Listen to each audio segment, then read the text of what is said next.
Wow!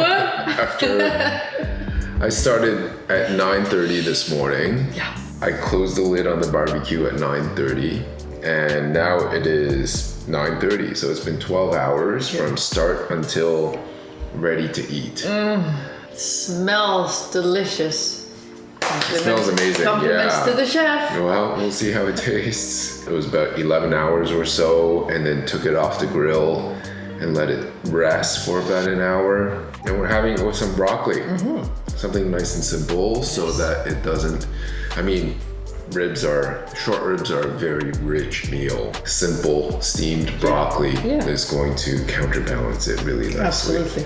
And we're gonna finish with some yogurt and blueberries, probably wild Ontario blueberries. That was a 4-bone short rib, which is quite large. That's one of the reasons why it took so long to cook. We're sharing 1 bone. Yes, we So are. there's still 3 more bones left to go, and as you can see, it is pretty Huge. massive. Yeah, so it's a lot of Oh my God, meat. it's so good. So although it Can't took wait. 12 hours, it's going to be a lot of food through the week. And it reheats well too. Yes. Gentle reheat at like 250 degrees Fahrenheit in the oven for about half an hour or so. We'll heat it up nicely. Skip the microwave because that will toughen up the meat that you work so hard to make soft. So yeah, gentle reheat in an oven. Anyway, enough talk. Oh, please dig in. Let's give this a try. Yeah. All right, bon appetit. Smakelig måltid. Smakelig måltid. Smells so good. Yeah, the aroma is Perfect really amount. amazing, isn't it? It's very smoky, but not too smoky, Not too I smoky. hope. That's the aroma anyway. And we'll see how it tastes. It looks a little dry to me.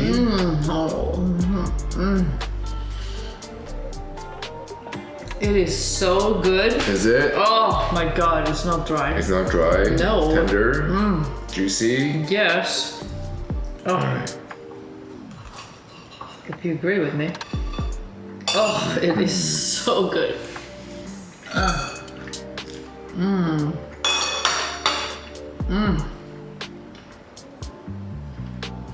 I really love it. So worth waiting for. I'm glad you like it. Smoky. The spices Smoky. are nice. Oh yeah. We did the different spices this time. Yeah.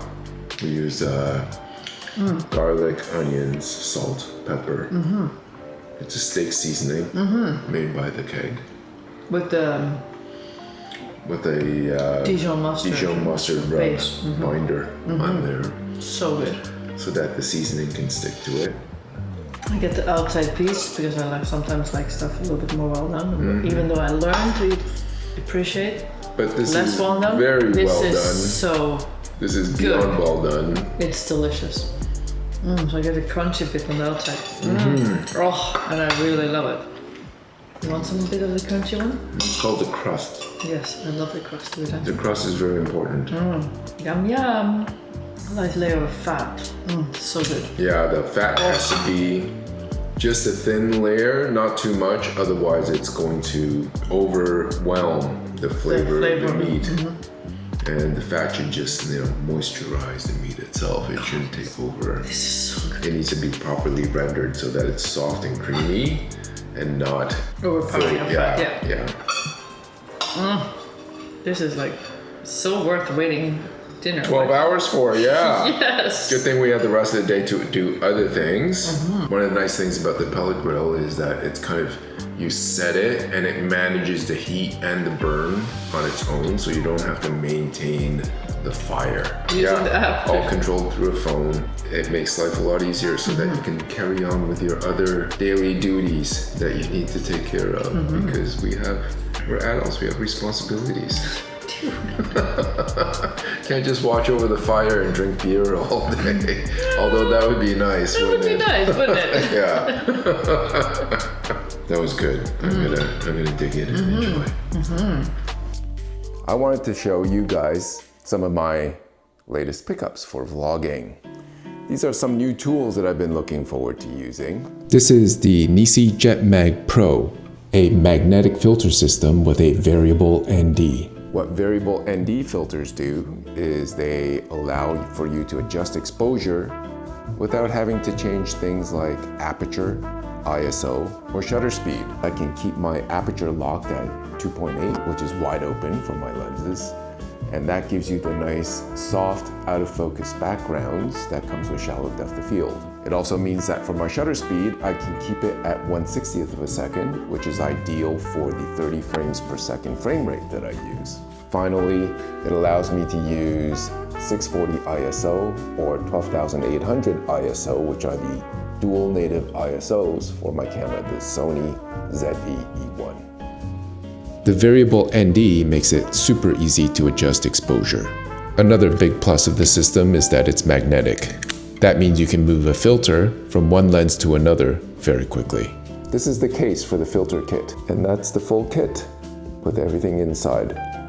The other vlogging tool that I got is the DJI Mic 3. I've been using the DJI Mic 2, which you can see on me right there. One of the big advantages of the Mic 3 is that it's much smaller than the Mic 2. This is the carrying case of the DJI Mic 3. It's kind of cool. It's compact, it's small, everything is contained inside. We have the two Mic 3 transmitters, we have the receiver, the patch cable that goes from the receiver to the camera, and then two magnets that secure the microphones, the transmitters, to your clothing. I also got this DJI Mic 3 camera adapter. Normally, you would attach the receiver to the camera using a cable. Now with this adapter, you can connect the receiver to the adapter, then the adapter and receiver connect to the hot shoe of the camera. No cable required. This makes for a much cleaner and much faster setup. Having the right tools for vlogging is really important. Vlogging is something that you want to be able to do spontaneously and quickly, and having to wrangle with equipment is not something that you want to have to struggle with, because that will take away from being able to be creative in the spur of the moment. One of the big attractions of vlogs is how authentic and genuine they feel. They feel like you're getting a little bit of a window into people's everyday lives. If I have to spend a lot of time, if there's a lot of friction to set up a shot, there's going to be some reluctance to film things. Some of the spontaneity is going to be lost, and that's the last thing that you want for a vlog. When I make tool purchases, it's always with that in mind. Something that's light, something that's portable, something that's small, something that's convenient and fast to use. All of these items will help with that goal in mind.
I got a new hairdo. You do? Yeah, it's a perm. Yeah. It is a perm, but it's a not perm. really a perm, is it? It's supposed to be wavy. Yes. So I have a modern mullet going on right now. That was the goal anyway. It's cool. Yeah, you think it's okay? Yeah. What do you Good. guys think? Yeah. This is our neighborhood Yeah. with all the construction and everything. So much construction. It's dusty. Yeah.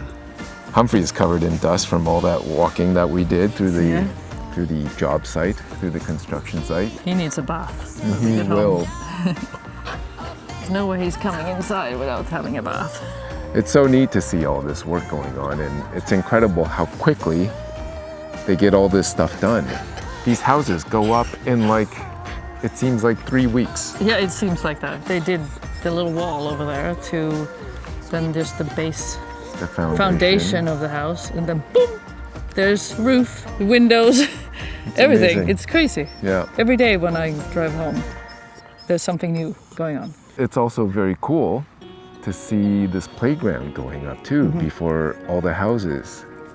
It's nice to see that they've got all this planned into this neighborhood. So we've got this green space over there, which is all marshes with frogs and wildlife. There's coyotes around, there's skunks.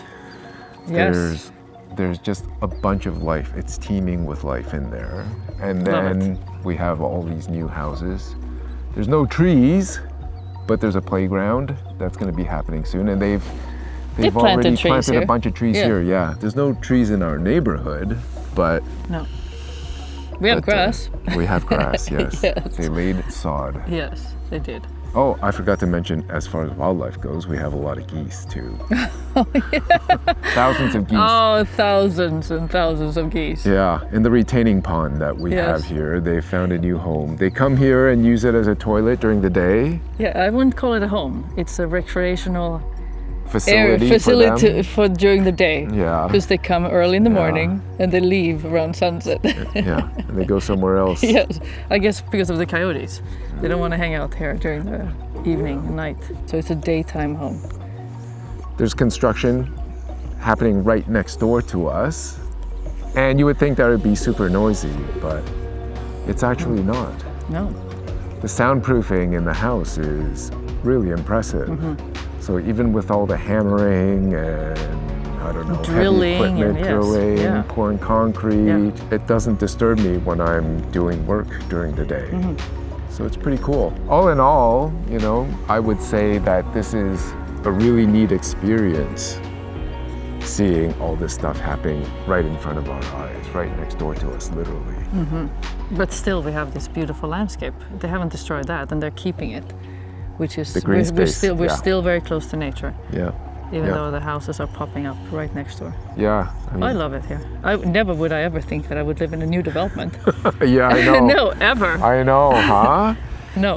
When I was younger, it was all about living downtown, Yeah. all about the city, all about urban dwelling, Yeah. where culture and life and art and food and music and all that kind of Yeah. stuff, that's where all the cool stuff was going down. Downtown in Toronto, which is a very cool cosmopolitan city. Yeah. And never ever would I have imagined living outside of that. No. For me, that was the whole world to me. But now Yeah. things are different. Now here we are in a new Yeah. development. Yeah. It has surprises. It does. Yeah. It's not what we imagine it to be. It's not completely without character. And I guess we're lucky because we have that green space Yes, we do. Right there. And, And we're then- outside, way outside Toronto. there. That's right, But there's no still- traffic. No. There are pluses to living in a new house. Oh yeah. Also everything. Hydro bills. Yeah. And like, you know, Yeah. oh, huge difference from living in an old house. Yeah, being a modern, efficient Modern. house Wow. where the air conditioning works like it's supposed to. Yeah. All the time. And the insulation is good in the house. It means it stays Yes. cool. The air conditioning doesn't have to work overtime. And then just the cost savings It's is huge. huge. Huge. And it's a huge house, but you would think that that would cost a lot to cool down or heat up, but no. No, Not it compared costs, it costs the same as the house that Yes. you had Yes. in Toronto Yeah. in the beaches, Yeah. which was a small Much smaller. 3-bedroom house. Yeah, Crazy. you just never know. Yeah, that's why we wanted to talk about this with you guys, Yeah. to share a little bit of what it's like living In a new development. in a setting like this. And construction right next door. Right next door. An excitement for the people who are moving in. We see a lot of new owners coming every weekend, checking out their house, and see what's happening in the process. Excited people to come to be our new neighbors. I think Humphrey is a little bit. Where'd he go? He finally wandered off somewhere. He's over there. Finally. Finally, he's satisfied. Yeah. Carmen's dissatisfied with the sunset. Good. All Good. right. Well, on that note, we should get back to the house. We have dinner going. We have some barbecue going in the pellet grill, so that needs attention. In fact, I should probably Check look that at out. the phone app right now and see what the temperatures are. Yes. Okay. All right. Let's do it.